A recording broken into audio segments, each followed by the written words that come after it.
He's widely regarded as Britain's greatest ever golfer, and today Sir Nick Faldo has been to Stoke by Nayland in Suffolk for the grand final of the Faldo Series, his project to encourage more young people to play golf. I'll be speaking to him in a moment after this from our sports reporter Tom Williams. For 98 weeks, Sir Nick Faldo was world number one. He's 59 now and still got it. 400 yards, okay?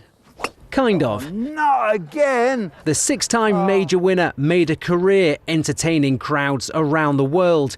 But this week he's showing his stuff at Stoke by Nayland in Suffolk at the 20th anniversary of the Faldo Series.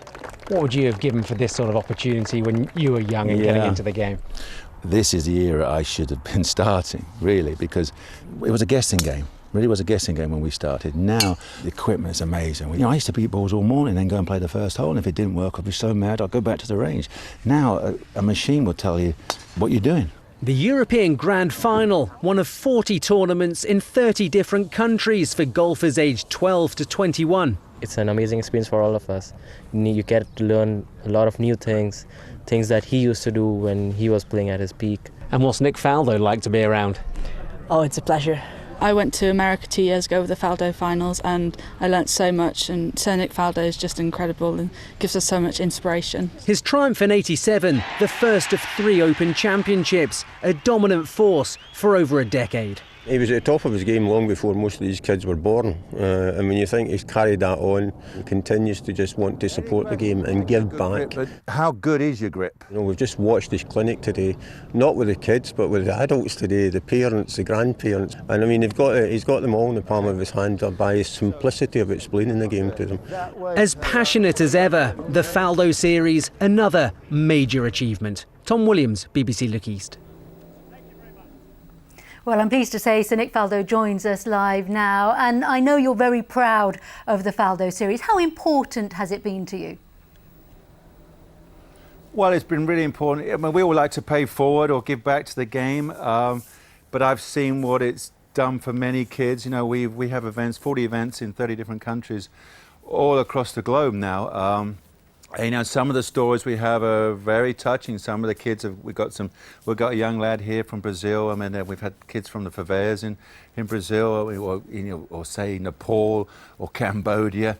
So I wouldn't say I'm taking golf to a place for the very first time, but I'm certainly giving them an opportunity to be competitive, maybe for the first time. And if they win, it's a great treat. They come to my grand finals, i.e. the Asian winners are here. My Asian winner grand finals are here this time.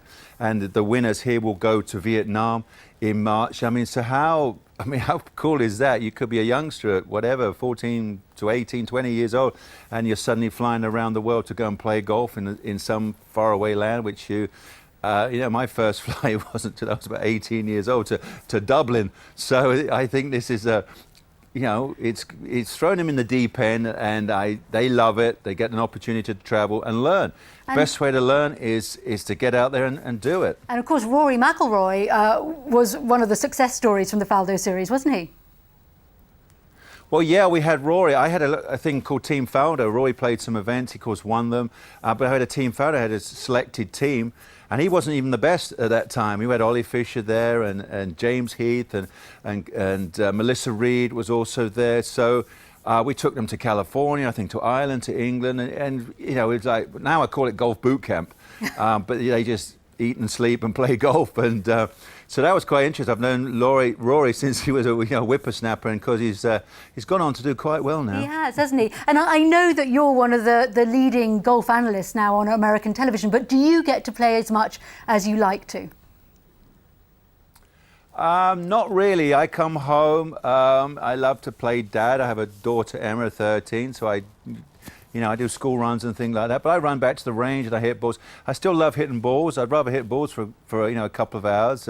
I call it cardio golf now. I try to hit them as hard, as fast as I can, just to burn some calories. So, you know, I do all those sort of things. I live in Florida most of the time, so that's pretty nice in the heat of the sun there. Yeah, I mean, I've got the Father and Son is another huge event. It's the 5th major, and with my boy Matthew, we start gearing up for that. That's in mid-December in Florida. So, yeah, I'd like to be a little bit more competitive. TV, I had a big year with TV because I added our Open Championship this year. I added the the Olympics, and of course the Ryder Cup. So I've had a full season of golf. So yeah, talking golf. So I'm now ready to maybe play a little bit. Yeah. Well, it's lovely to have you in Stoke by Nayland. Thank you very much for talking to us. We can't offer Florida weather here.